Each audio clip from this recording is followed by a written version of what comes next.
Vamos a comenzar en la cumbre entre los líderes de las dos Coreas que tendrá lugar en la frontera entre ambos países en la zona desmilitarizada del paralelo 38. Esta es la primera vez que los dirigentes de Corea del Norte y de la reconocida República de Corea, o también conocida como Corea del Sur, se reúnen en una década. La cita busca lograr acciones concretas en la desnuclearización de la península. Este territorio fue dividido después de una guerra que separó a varias familias y separó el territorio en dos estados soberanos.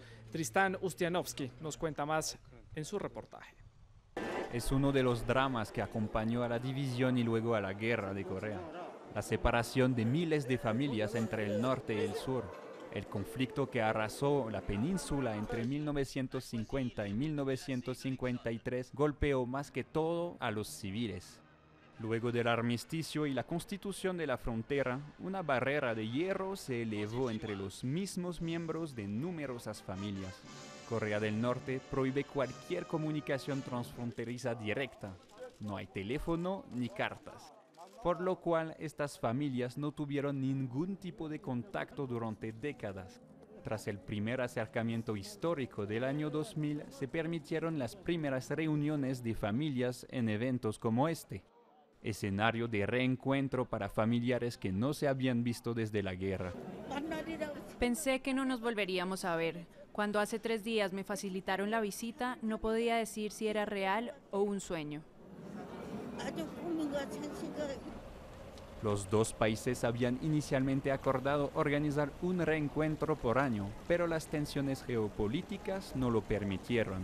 Son pocos los que tienen el privilegio de volver a ver sus seres queridos. Solo en Corea del Sur hay 65.000 personas en la lista de espera para ver a sus familiares. No hay cifras exactas sobre cuántas familias han sido separadas. Por eso se esperan avances acerca de este tema durante la nueva cumbre. Y vamos a conectarnos en este momento a esa zona desmilitarizada en la península de Corea, en donde en pocos minutos comenzará el encuentro entre los líderes de estos dos países que conforman la península de Corea. Estas son imágenes que nos están llegando en este momento de lo que está sucediendo. Estamos aguardando a que lleguen los dos líderes. En imágenes previas veíamos como la caravana del presidente de la República de Corea, Moon Jae-in, se desplazaba ya desde la ciudad de Seúl, la capital, hacia el norte, hacia la frontera con la vecina Corea del Norte. Esta es la zona fronteriza, un lado de su pantalla representa Corea del Norte y el otro lado representa a la conocida públicamente como Corea del Sur. Por allí pasarán los dos mandatarios antes de dirigirse hacia la Casa de la Paz, un lugar donde está dispuesto todos los dispositivos de seguridad para este encuentro entre los dos mandatarios, donde hablarán del proceso de desnuclearización y también podrían sentar las bases para darle paso a un acuerdo de paz después de un armisticio alcanzado entre los dos países después de una sangrienta guerra que duró 3 años en esa península, poco después de haber terminado la Segunda Guerra Mundial, que dio paso a la división de este país en dos países con políticas y sistemas de gobierno muy diferentes. La República de Corea del Norte, respaldada por la entonces Unión Soviética, y el sur respaldado por las potencias occidentales como Estados Unidos, también Japón y otros países europeos. Estas son imágenes que nos llegan en vivo desde la zona de desmilitarización, es la frontera, el paralelo 38, una de las zonas más custodiadas del mundo porque técnicamente estos dos países continúan en guerra, no han firmado un acuerdo de paz, no han firmado un tratado, simplemente firmaron un armisticio que ponía un cese a los combates, pero no han llegado a un proceso de desmilitarización completo y por eso son las constantes tensiones entre los dos países que buscan simplemente recordarse el uno al otro que tienen capacidades militares que pueden poner en uso en cualquier momento. En este momento son imágenes que vemos ahí, veíamos algunos de los guardias que están custodiando la zona, que están allí desplegados. Para poder lograr este encuentro hubo varias reuniones por parte de funcionarios de los dos gobiernos que dieron paso al diseño de un protocolo que dio como resultado este encuentro. El día de hoy ya es viernes, es un poco más de las 9:06 de la mañana, hora de la península de Corea, y hubo 3 reuniones, para ser exacto. En la primera hubo una reunión en la que se mostró la disposición de ambas delegaciones para llevar a cabo este encuentro. Se dio paso a que la delegación de Corea del Norte enviara un equipo de avanzada a esta zona el pasado 25 de abril, y por su parte la República de Corea garantizó todas las comodidades y la tecnología necesaria y el apoyo necesario para que los equipos de avanzada de la delegación del norte pudieran llegar a esta zona para garantizar la seguridad del presidente Kim Jong-un. Recordemos que la Casa de la Paz, donde se va a realizar este encuentro, es un territorio neutral, pero técnicamente está dentro de territorio soberano de la República de Corea, y por eso es representativo este encuentro, porque el líder de Corea del Norte, Kim Jong-un, cruzará la frontera sur de su país por primera vez hacia la República de Corea, que se conoce como Corea del Sur, y pues tiene un cierto simbolismo y un reconocimiento internacional. También es parte de ese ánimo de los dos países por disminuir un poco la tensión militar que hay entre los dos países. Ya hemos visto algunas acciones a nivel deportivo en los pasados Juegos Olímpicos de Invierno en la ciudad de Pyeongchang. Hubo delegaciones que compitieron en conjunto después de un momento de mucha tensión militar entre los dos países por varias pruebas con misiles balísticos y nucleares que realizó Corea del Norte, por las cuales protestaron tanto la República de Corea como Japón y también Estados Unidos. Y en este caso se pidió que el gobierno de China tratara de interceder ante el gobierno de Pyongyang. Ahí vemos parte de la caravana que está llegando ya al sitio. No sabemos si es el carro oficial en el que viene el presidente Moon Jae-in o si es parte de la caravana de avanzada.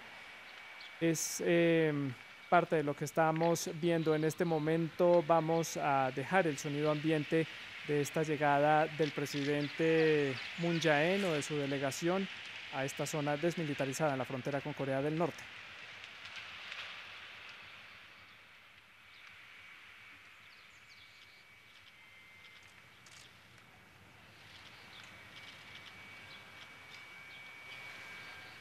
Son imágenes.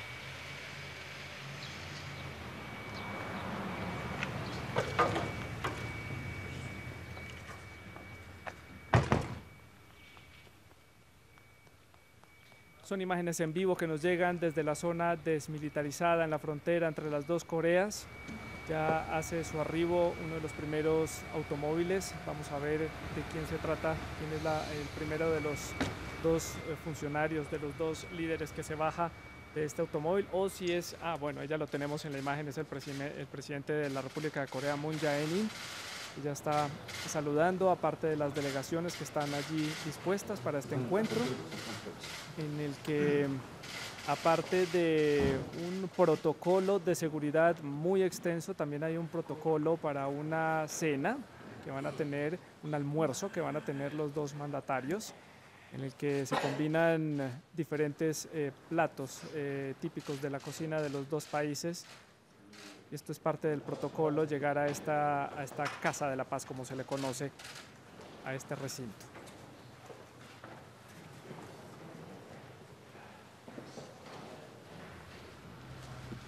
Bueno, pues ya está el presidente Moon Jae-in en la Casa de la Paz. Ya solamente resta que llegue el líder de Corea del Norte, Kim Jong-un, quien también estaba haciendo ya su viaje desde la ciudad de Pyongyang, la capital de Corea del Norte, hacia la zona de frontera.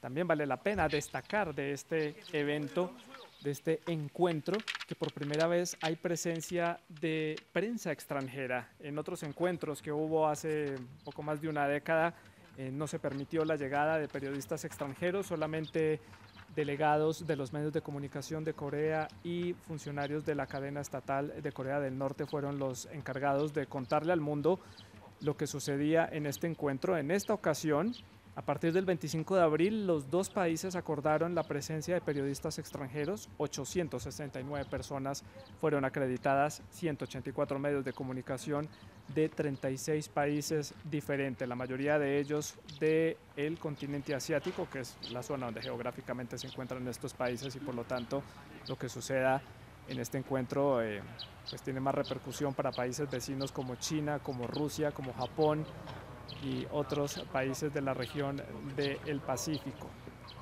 Estamos en vivo en France 24 contándoles el inicio de esta cumbre histórica, de este encuentro histórico entre el presidente de la República de Corea, Moon Jae-in, y el líder de Corea del Norte, Kim Jong-un. Un encuentro que se ha venido gestando desde hace varias semanas y que también podría ser el preámbulo para un encuentro entre el presidente Kim Jong-un y el presidente de Estados Unidos, Donald Trump, en el mes de mayo o en el mes de junio, una fecha que todavía está por confirmar, tanto el lugar como la fecha están por confirmar. Países como Suecia se habían ofrecido a ser la sede de este encuentro, que también sería histórico. Estamos a la espera de que llegue el líder de Corea del Norte, Kim Jong-un. Lo debe hacer en los próximos minutos. Son poco más de las 9:12 de la mañana, hora ya del viernes. Son 14 horas más que Bogotá, Quito y Lima, que es la hora que tenemos de referencia para la programación de France 24. Y estamos a la espera que llegue el funcionario. Estamos viendo imágenes de este recinto en la zona desmilitarizada. Parte de esta zona cuenta con arquitectura típica, como ustedes la ven, de esta zona de la península de Corea, que es el paralelo 38. Como ya lo decíamos, una de las zonas más militarizadas del mundo, más custodiadas por parte de militares tanto de la República de Corea como de Corea del Sur, y en donde también se ven muchos grupos de familias que quedaron divididas, fueron separadas una vez estos dos países firmaron un armisticio que levantó una frontera en el paralelo 38, pese a que Corea del Norte había extendido su presencia casi hasta las puertas de la ciudad de Seúl, la capital del sur, pero retrocedieron hasta el paralelo 38 para ponerlo como referencia, como la frontera común entre los dos países. Hasta este lugar van cientos de familiares para tratar de enviar mensajes. Hay listas larguísimas, extensas, de familiares de Corea del Sur que quieren visitar a sus parientes en el norte, y son muy pocos los permisos de visado que se otorgan entre ambos países. Por parte de Seúl se otorga principalmente a deportistas y a uno que otro funcionario del gobierno del norte para cumplir alguna misión diplomática en Seúl. Y en el sentido contrario, es decir, de habitantes de la República de Corea que vayan hacia el norte, son muy pocos, son más aún siendo igual muy pocos, los turistas extranjeros que llegan allí en grupos controlados, grupos que son custodiados por funcionarios del gobierno para visitar a este país de Corea del Norte, que es uno de los más herméticos a nivel internacional. Son imágenes que tenemos en vivo a esta hora en France 24.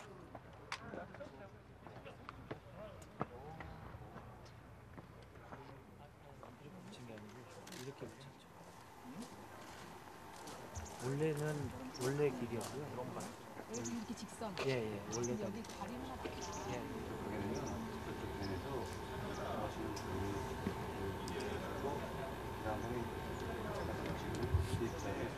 둘을 따와서 악수를 해요. 그리고 설 때 좀, 이게 요즘 좀 들어간 게 이래. 아파갖고 순방 가서 아파갖고. 이게 들어간 게 이렇게 그때랑 그때는 제가 허리가 앉아있어요. 몇 시지? 정답이네. 아주 시원해.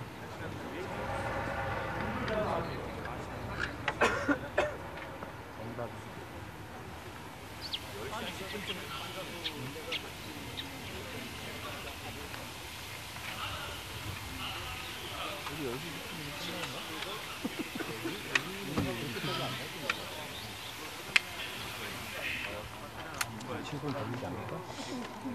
그리고 회담이 10시니까 공식 행사가 10시에 회담 공식 행사가 10시 반 공식 회담 시작 시간이 10시간. Saludamos a esta hora en el estudio de France 24 a Camilo de Felipe Villa. Él es docente especialista en estudios de Asia de la Universidad Javeriana, que tiene su sede principal en la ciudad de Bogotá, la capital de Colombia. Camilo, gracias por estar con nosotros esta noche aquí en France 24, un momento histórico para las dos Coreas, para el continente asiático. ¿Cuál es la importancia de este encuentro entre los dos países? Bueno, esta tiene, digamos, como dos niveles de importancia. El primero es que está aliviando una tensión inmediata pues, que venía construyéndose desde el año pasado, pues con todas las pruebas nucleares y digamos la subida de tono de las amenazas de Corea del Norte y Estados Unidos, al punto, digamos, que ya se hablaba, digamos, de la posibilidad de hacer ensayos o inclusive atacar intereses de Estados Unidos en el Pacífico. O sea, llegó a un punto de tensión muy fuerte y de repente vemos que se baja la guardia. Entonces en este momento volvemos, digamos, a un momento de calma, ¿no? Pero el otro nivel, yo pienso que, digamos, en el largo plazo, esto difícilmente va a resolver el conflicto de fondo, que es digamos, los intereses geopolíticos de las dos Coreas y de las potencias en Asia Oriental. Y la imposibilidad de que Kim Jong-un, de que el régimen de Corea del Norte quiera realmente abandonar su programa nuclear. Pero de todas maneras abre, digamos, una puerta a la esperanza, digamos, envía un mensaje de tranquilidad, de la posibilidad de que por lo menos en un poco tiempo pues haya como una reducción de las tensiones y que se avance hacia unos diálogos que puedan incluso permitirle a Corea del Norte progresar en su programa económico interno, ¿no? Ellos están llevando un programa económico de modernización muy parecido al modelo de desarrollo chino.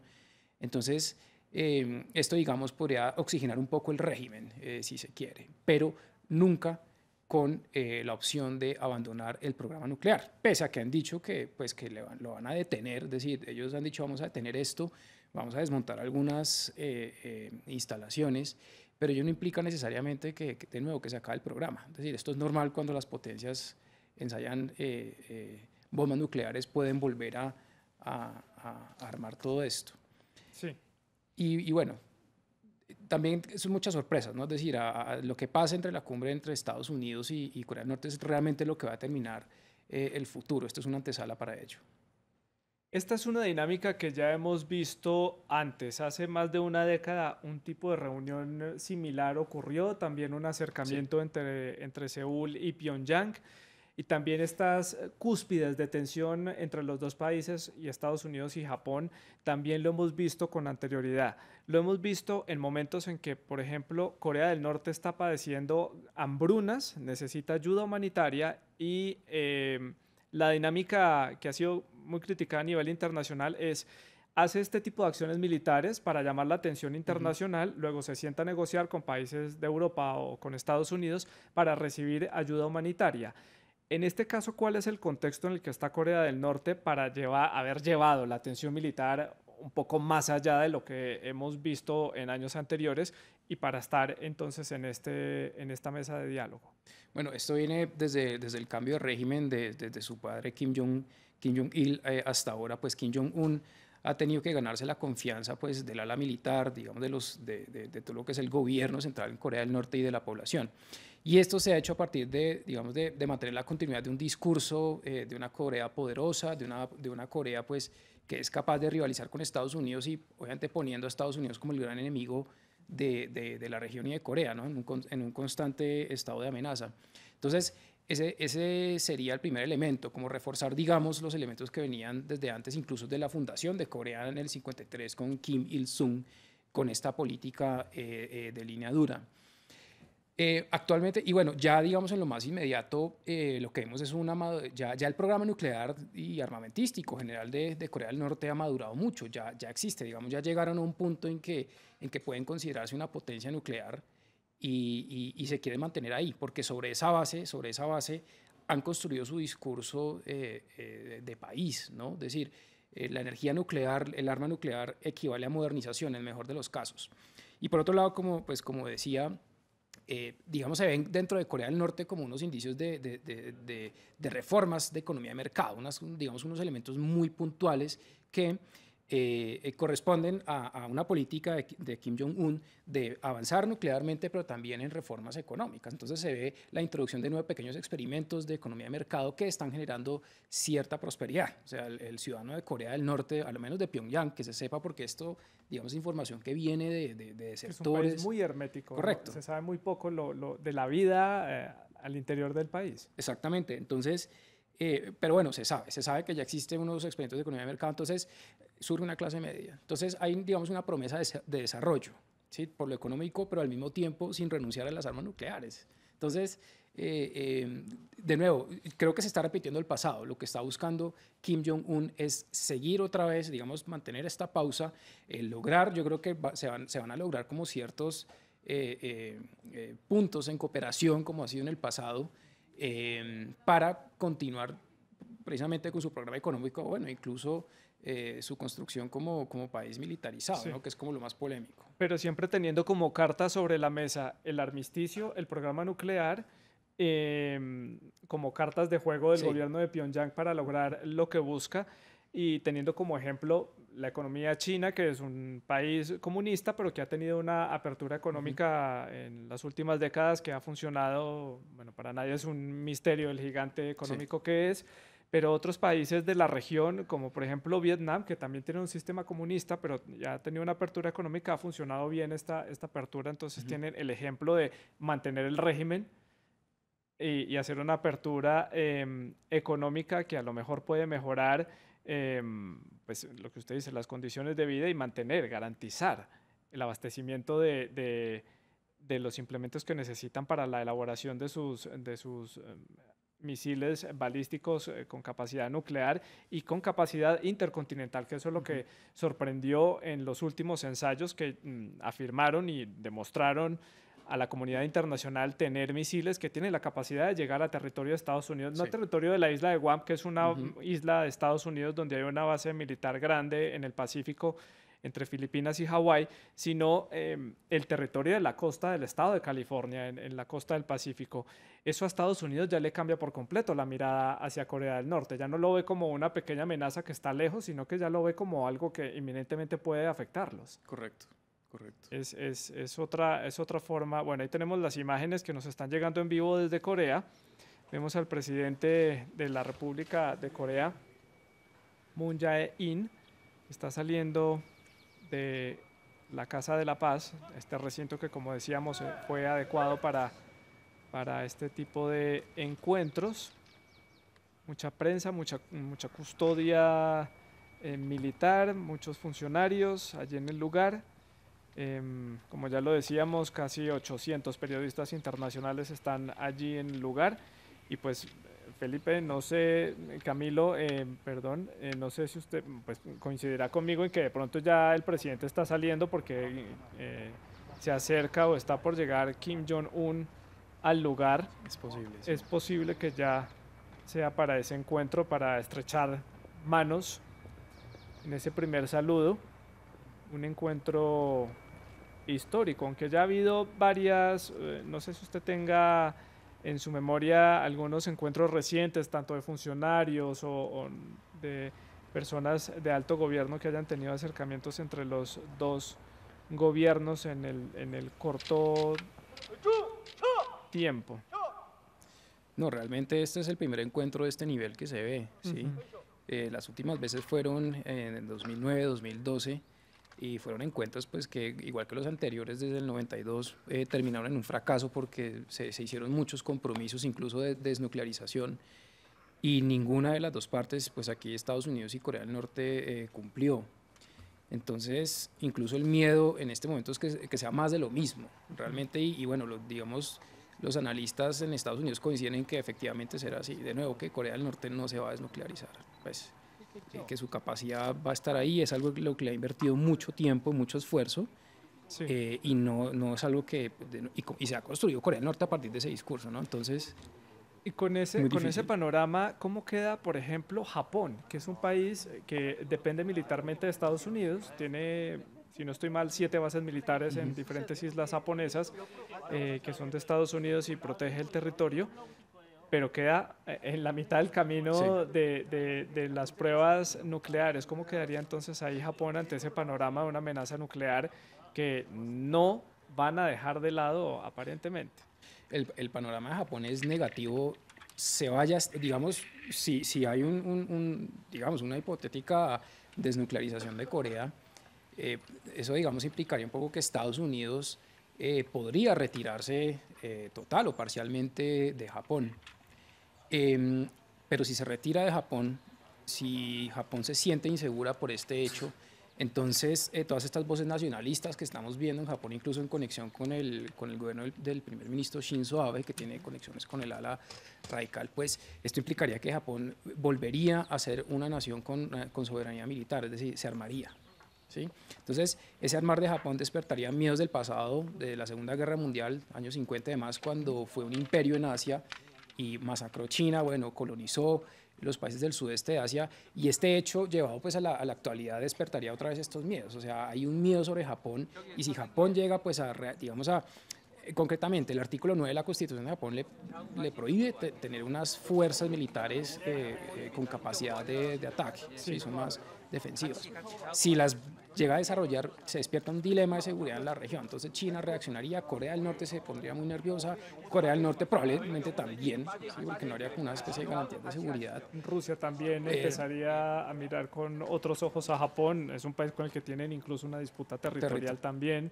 Entonces, como usted dice, se despertarían muchos fantasmas del pasado, porque este conflicto, estas diferencias políticas entre el norte y el sur en la península de Corea se originaron después de una invasión japonesa a esa península después de la Segunda Guerra Mundial y generó pues este conflicto entre el norte y el sur, básicamente una ideología comunista tratando de ganar terreno e imponer un Estado comunista respaldado por la Unión Soviética.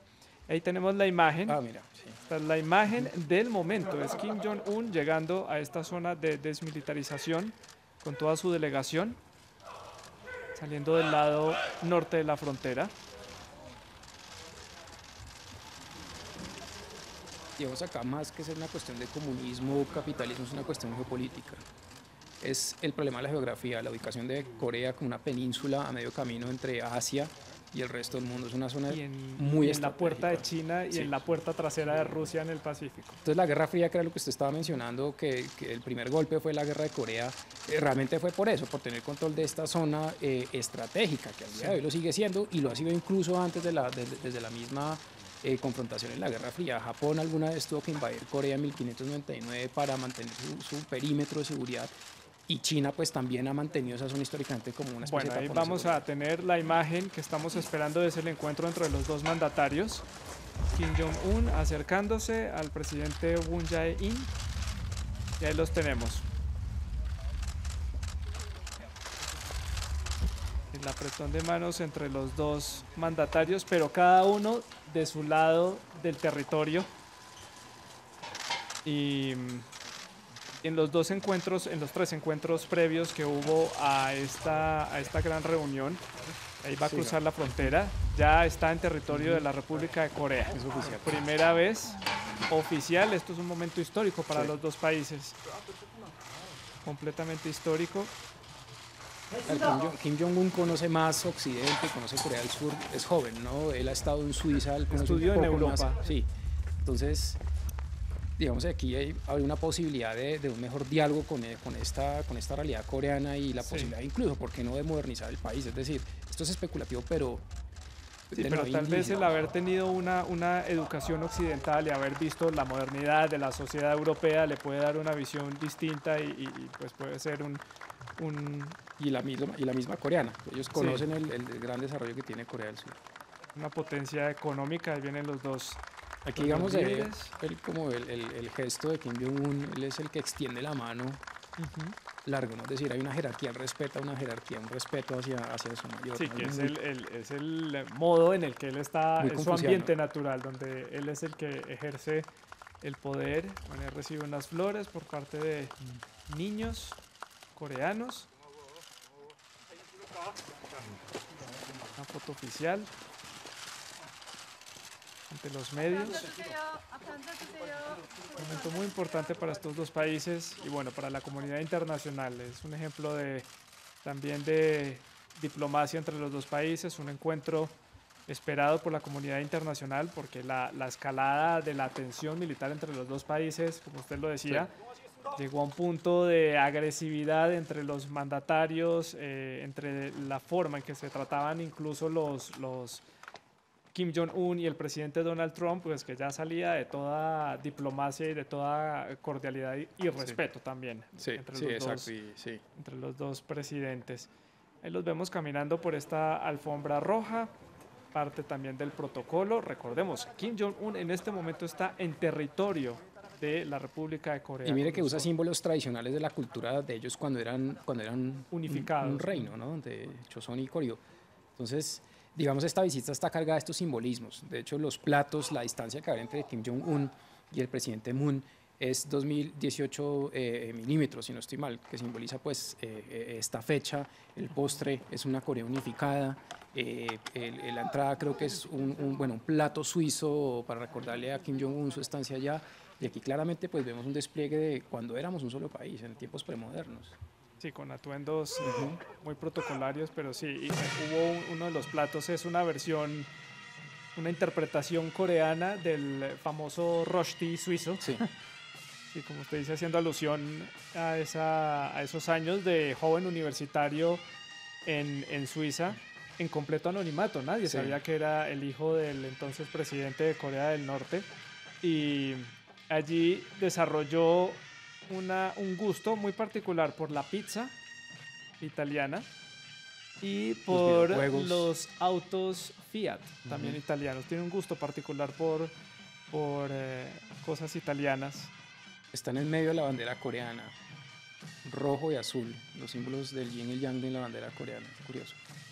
Está lleno de simbolismo esto. Un encuentro con mucho simbolismo y mucho sentido de la época pasada, cuando eran un solo país unificado, antes de la guerra.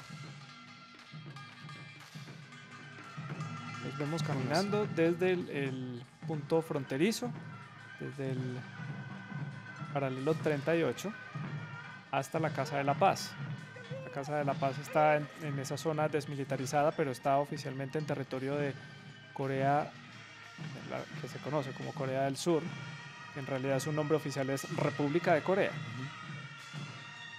Haciendo investigación sobre este tema, encontré un dato curioso y fue que la familia de Kim Jong-un tenía su casa de verano, en donde hoy en día van a las playas durante el verano los ciudadanos de Corea del Sur, y que al mover la frontera al paralelo 38, pues la familia perdió esta casa. Es un palacio que hoy en día es un punto turístico y lo perdió, pero ellos iban a ese punto en la playa, que de hecho es muy cerca de Seúl, la capital. La frontera está muy cerca de Seúl. Yo nunca he estado en Corea, pero la distancia es muy corta entre Seúl y la frontera. Y ellos perdieron todo ese territorio, perdieron todas esas propiedades, las dejaron en el lado de Corea del Sur para mover la frontera y firmar el armisticio. Aquí van los dos líderes caminando conjunto, custodiados, prensa internacional, prensa coreana de los dos países cubriendo este encuentro.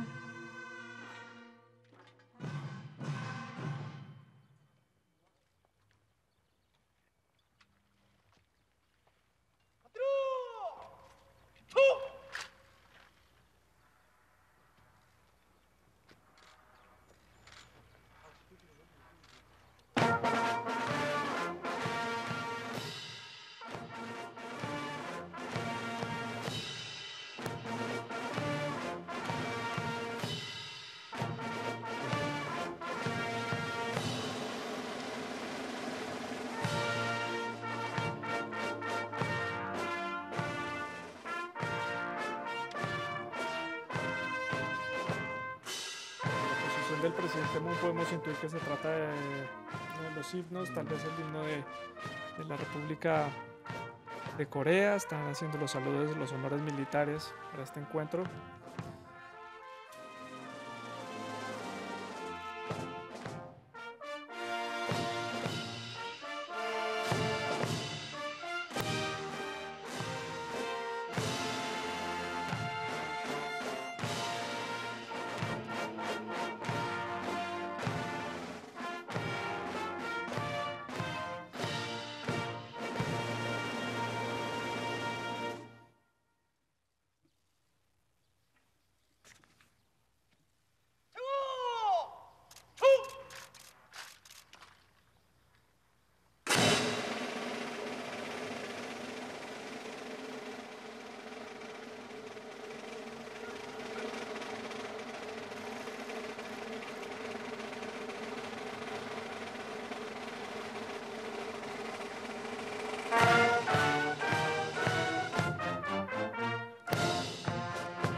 Mientras los dos líderes van desplazándose hasta la Casa de la Paz, donde van a tener esta reunión a puerta cerrada y posteriormente un almuerzo, valdría la pena analizar la importancia que tiene países como China, como Estados Unidos y Rusia en esta relación y posiblemente en este encuentro. ¿Qué tanto tienen que ver estos países extranjeros en este encuentro?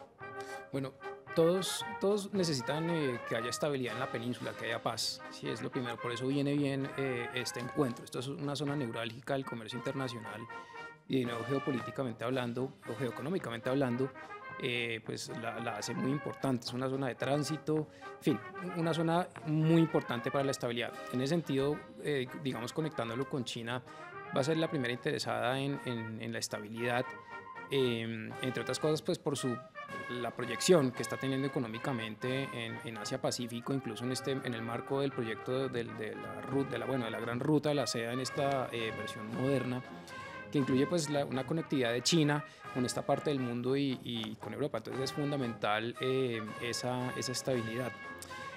China necesita que Kim Jong-un escuche a Xi Jinping. En este caso, digamos, la reunión que ellos tuvieron por sorpresa este mes fue a ese respecto, ¿no? Un poco para cuadrar agendas, porque pues, hubo un disgusto por parte de China por esta agresividad de Kim Jong-un en días recientes.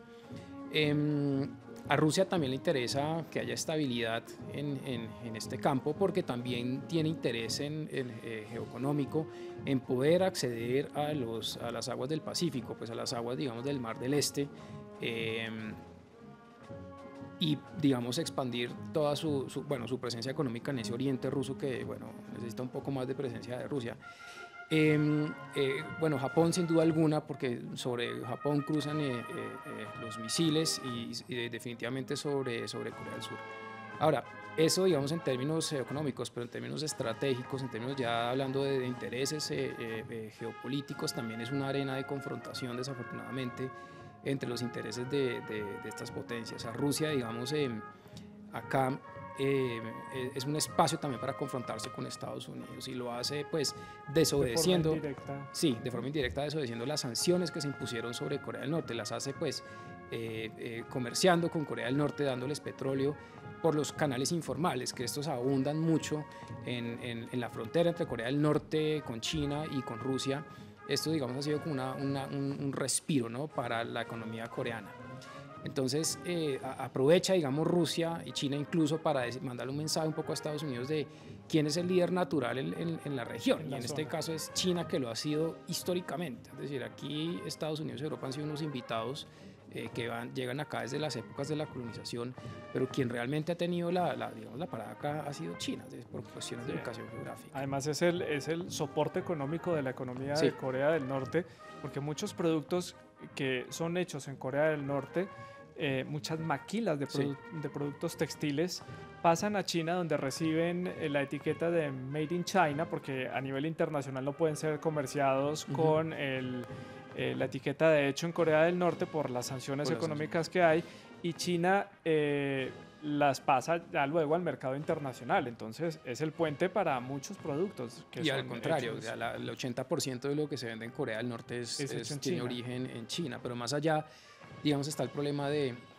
colapso del régimen. Digamos, uno de los escenarios es que si este régimen colapsa, sea por, no sé, digamos, un golpe de Estado, no sabemos, se ha hablado un poco también de tensiones internas, esto es muy hermético, como por una confrontación, pues está el problema de los refugiados. Lo primero, que China no los quiere aceptar, y China ya se está preparando, ya ha desplegado fuerzas de contención en la frontera en Jilin, la provincia de Jilin. No quiere esto. Corea del Sur tampoco quiere, pues, asumir, digamos, esta carga tan fuerte, ¿no? Sí. Entonces, lo primero es estabilidad, incluso, a ver, siendo muy realistas, incluso a costo de una Corea nuclear, pero una Corea nuclear dentro de unos límites, controlada. Es algo que le conviene a toda la región de alguna forma, porque los mantiene estables, mantiene un balance de poder estable en la región. Nadie tendría que hacerse cargo, como le dije hace un momento, de la seguridad de la región en el caso de que esa parte del mundo desaparezca. Bueno, ahí los vemos ya entrando a la Casa de la Paz, a los dos líderes, después de estos saludos protocolarios, saludos militares, el apretón de manos histórico en el punto fronterizo entre los dos países, y ya están aquí haciendo su ingreso al salón principal.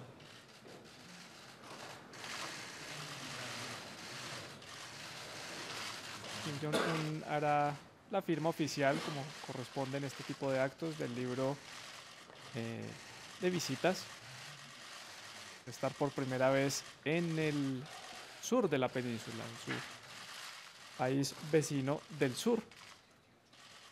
Hasta ahora todo ha transcurrido sin ningún tipo de complicaciones, de acuerdo al cronograma, un poco retrasada por unos pocos minutos la llegada de Kim Jong-un al punto fronterizo, pero todo de acuerdo al horario y todo de acuerdo a lo que estaba estipulado después de estos 4 encuentros que hubo entre las delegaciones de los dos países, donde se pusieron de acuerdo en cuanto a los procedimientos que realizarían, cómo sería el encuentro y los temas que tendrían que tratar.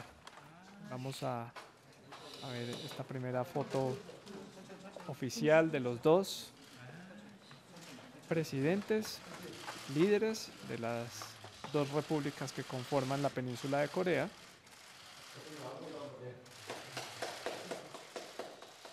Un momento histórico, hace más de una década que representantes de estos dos países, representantes de alto nivel, es decir, presidentes, no se encontraban para discutir sobre estos temas que han tenido sobre la mesa desde hace más de 70 años que los dos países se separaron, que son la desnuclearización, la paz, pasar de un armisticio a un acuerdo de paz y establecer relaciones un poco más estrechas a nivel económico, a nivel comercial. Y vemos a los dos líderes. Parece que acaban de comentar sobre el cuadro, ¿no? El cuadro donde en el que nace están Corea, posando. Centro Geohistórico de Corea.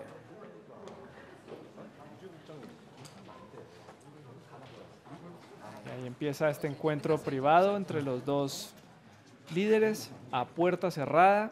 Temas sobre la mesa: la desnuclearización, el armisticio, el posible encuentro con Donald Trump, las divisiones de familias, acuerdos comerciales, acuerdos económicos.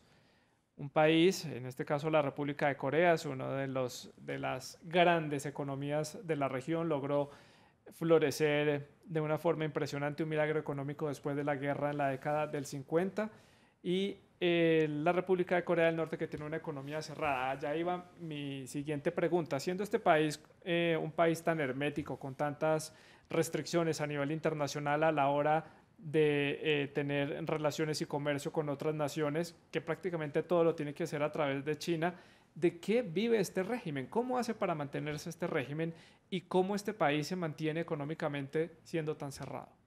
Bueno, es un país donde no existe la economía de consumo. Lo primero, como dije, se están viendo indicios donde ya pueden escoger entre más de una marca de algo. Ellos tienen exportaciones de minerales, o sea, ellos venden minerales, carbón a China. Esta es su gran fuente de ingresos. Obviamente China necesita esto para su comercio. También se lo venden a Rusia. Entonces, es básicamente un país que, digamos, su grueso es de economía primaria. Sin embargo, si uno mira las balanzas comerciales de Corea del Norte con el mundo, ellos también han exportado algunas manufacturas en tecnología. Es decir, esto es producto de la herencia de su pasado a los inicios, digamos, de su proceso de industrialización sobre los años 60 y en adelante, donde se logró pues, un gran componente tecnológico para la época que pues, se ha reducido obviamente porque no están ingresados en la economía mundial. Pero digamos, tiene como esos dos elementos, pero como yo lo veo, es esencialmente carbón, recursos primarios para estas economías y de nuevo a través de canales incluso las fronteras porosas, ¿sí? Las fronteras porosas de China y Rusia. Ellos incluso, bueno, revisando unos datos, alguna vez hubo un envío de cuchillas de afeitar que llegaron a Colombia. Es decir, un dato curioso que, bueno, no puedo revisar cómo fue esto, pero que sí han podido exportar tecnología, pero no es su grueso, no es como Corea del Sur, por supuesto. Que tiene una economía sumamente avanzada, sumamente tecnificada, además en diferentes ámbitos, automóviles, electrodomésticos, computadores, tecnología, que lo vemos en todos los rincones del mundo, pese a ser un país muy pequeño. Algo curioso también de Corea del Norte, es un país que no tiene representación diplomática en Estados Unidos, evidentemente, pues por las obvias razones, porque tiene una relación que no está dentro de los estándares de la diplomacia. Sin embargo, sí cuenta con una misión permanente en la Organización de las Naciones Unidas en la ciudad de Nueva York. Estados Unidos tampoco tiene representación diplomática en Pyongyang. Quien representa los intereses de Washington y también de otros países como Australia es Suecia. El Reino de Suecia sí tiene representación allí y por eso es el país que está funcionando de negociador entre los dos países y se ha ofrecido para ser la sede de este encuentro. Es una de las posibilidades que hay. No es confirmado que Suecia vaya a ser la sede del encuentro entre el presidente de Estados Unidos, Donald Trump, y Kim Jong-un. Me resulta bastante llamativo que Suecia pues tenga una representación diplomática allí, porque además son muy pocos los países europeos que también tienen relación con Corea del Norte. Es una tradición sueca de ser mediador, digamos, de promover los estudios de paz, todo este tipo de elementos. Entonces sí, no es de extrañar, hace parte, digamos, de estos esfuerzos de promoción de la paz mundial a todo nivel. Corea del Norte pues también tiene otros canales de representación, es decir, grupos estudiantiles, bueno, diferentes asociaciones de la amistad en Cuba, en diferentes pues, países de Centroamérica, un poco por medio de esos canales informales es que también se logra esa representación. Bueno, pues hemos preparado algunas gráficas para ustedes para ponerlos en contexto en torno a lo que representa este encuentro entre los dos mandatarios de las dos Coreas, también para ponerlos en contexto de lo que ha sucedido a nivel histórico. Tras un conflicto de muchos años, 3 años en la década del 50 que dejó más de 1,5 millones de personas, como ya lo decíamos, familias separadas, un conflicto que dejó una crisis humanitaria devastada completamente la península, pues recordemos que estos dos países siguen en guerra prácticamente, simplemente han firmado un armisticio, no tienen todavía un acuerdo de paz firmado. Si nos pueden ayudar en el máster con la gráfica número 1 que teníamos preparada la tenemos ya, medio siglo de acercamientos. 1953 es el fin de esta guerra de 3 años y queda oficialmente la división de la península en 2 países. En 1972 el primer acuerdo de asociación entre el norte y el sur, que fue un primer paso de acercamiento entre los dos. En el año 2000, ya más cerca en este siglo, la primera cumbre entre Corea del Norte y la República de Corea. 2007, segunda cumbre, un compromiso de reconciliación. Y bueno, finalmente la tercera cumbre en 2018, como ya lo decíamos, entre los dos mandatarios de estos dos países. Ha sido una larga y difícil relación la que han tenido estos dos países, de encuentros y desencuentros.